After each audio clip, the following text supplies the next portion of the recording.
जानकारी के लिए इस बीच आपको ले चलते हैं लखनऊ, जहां पर रक्षा मंत्री राजनाथ सिंह जनसभा को संबोधित कर रहे हैं। दिल्ली के भी आगे, यहां से दिल्ली के भी आगे यह है ब्रह्मोस मिसाइल, और यह हमारे कौशल जी के क्षेत्र में बन रही है।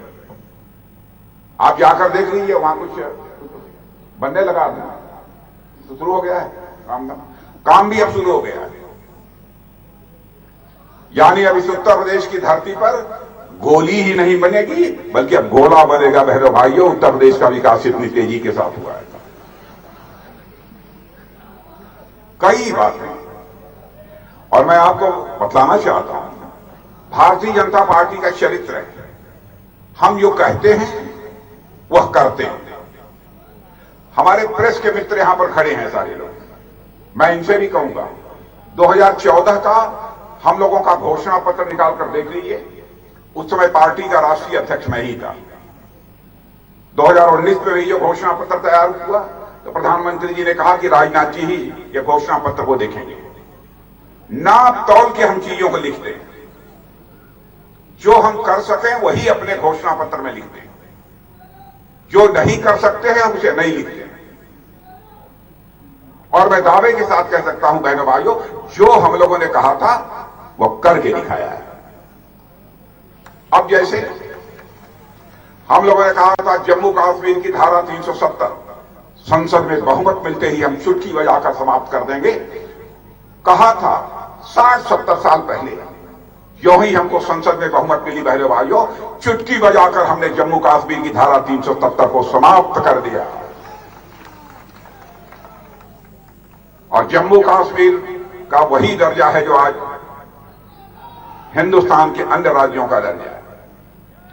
हम लोगों ने कहा था 84 में, जिस दिन हमारी सरकार बनेगी हम ऐसी परिस्थिति करेंगे कि अयोध्या की धरती पर भव्य राम का मंदिर बनकर रहेगा। बहनों भाइयों, आज जाकर देख सकते हो आप, अयोध्या की धरती पर भव्य राम का मंदिर बन रहा है।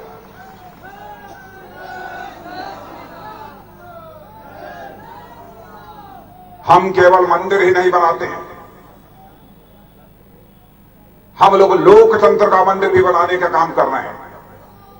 आपको जानकर यह खुशी होगी कि दिल्ली में जो पुरानी संसद की बिल्डिंग थी, उस स्थान पर हमारे प्रधानमंत्री एक नया लोकतंत्र का मंदिर यानी संसद खड़ी करने का काम कर रहे हैं। नई संसद अब दिल्ली में बन रही है, और ऐसी भव्य संसद बन रही है बहनों भाइयों कि दुनिया के लोग देखेंगे।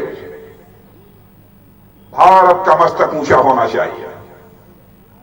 और मैं विश्वास के साथ कहता हूं, जब तक हमारे प्रधानमंत्री मोदी जी हैं, बहनों भाइयों, दुनिया की कोई ताकत आंख उठाकर देश को देख नहीं सकती है। बहनों भाइयों, विश्वास रखना।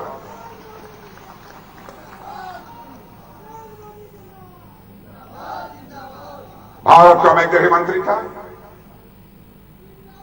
उरी और पुलवामा कश्मीर में पाकिस्तान से आकर आतंकवादियों ने हमारे पैरामिलिट्री फोर्सेस के जवानों पर कायराना हमला किया, वो शहीद हुए हमारे जवान।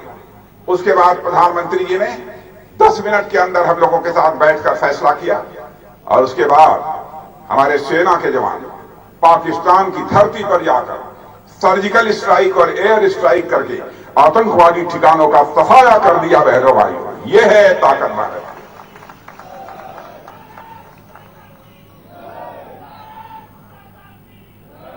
हमने सारी दुनिया को यह संदेश दे दिया, भारत अब यह कमजोर भारत नहीं है, भारत अब ताकतवर भारत बन चुका है।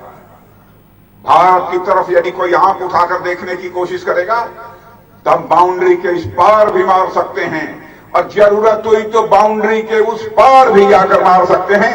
यह है भारत की ताकत। लेकिन कांग्रेस क्या हो गया इनको? समाजवादी पार्टी, बहुजन समाज पार्टी, इन लोगों को ऐसा अच्छा ही नहीं लगता। बहनों भाइयों, देश की एकता, अखंडता और संप्रभुता का सवाल खड़ा हो, सारे देश को सारे भेदभाव से ऊपर उठकर एकजुट होकर खड़ा होना चाहिए। पार्टी पॉलिटिक्स से नहीं की जानी चाहिए, लेकिन देश की एकता, अखंडता के सवाल पर पार्टी पॉलिटिक्स की जा रही है। मेरे भाइयों, फैसला आपके हाथ में है। क्या आप देश का मस्तक ऊंचा देखना चाहते हैं कि नहीं देखना चाहते? मैं आपसे पूछना चाहता हूं।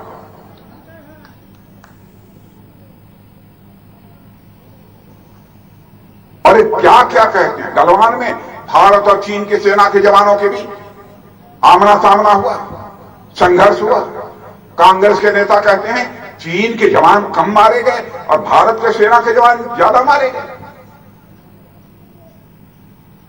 जो चीन कहेगा उसको मान लेंगे।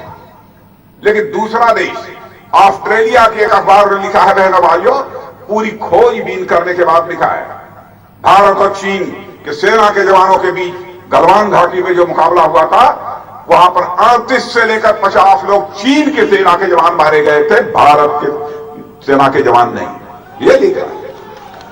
हमारे भी जवान शहीद हुए थे, लेकिन इतनी बड़ी संख्या में शहीद नहीं हुए। लेकिन भारत की 1 इंच जमीन को हम लोगों ने चीन को कब्जा नहीं करने दिया। यह है भारत की ताकत। भारत तेजी के साथ मेरे बहनों भाइयों आगे बढ़ रहा है। क्या नहीं किया है यहां की सरकार ने? और मैं तो कहता हूं कि योगी जी ने जो यहां कानून और व्यवस्था की स्थिति सुधारी है, उसी कारण विकास का चक्का तेजी के साथ चलने लगा है। यानी कानून और व्यवस्था के हालात दुरुस्त न होते तो शायद यह विकास का चक्का इतनी तेजी के साथ न चलता। और आप सबको जानकारी है, पता नहीं योगी जी कहां से बुलडोजर ले आए।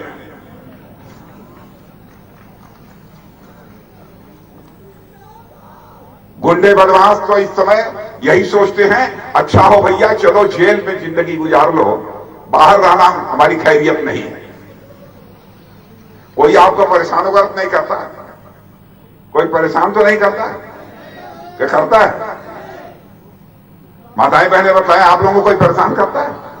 नहीं ना, अब सब ठीक ठाक है। लेकिन आप लोग गुंडे बदमाशों से मिलने तो नहीं जाते जेल? नहीं, मैं जानता हूं आप लोग।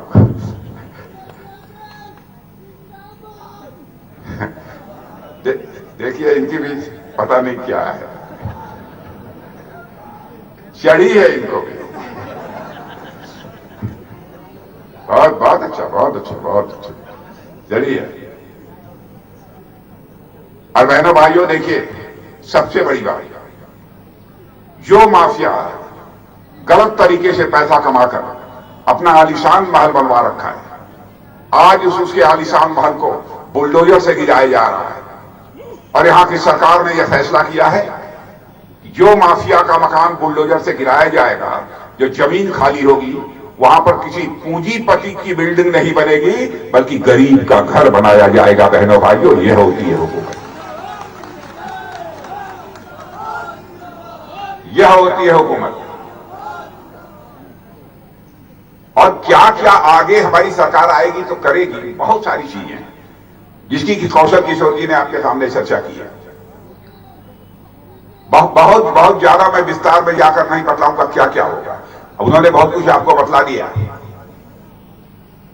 हम लोगों ने बहुत कुछ किया है और आगे भी करेंगे। आप ये बतलाइए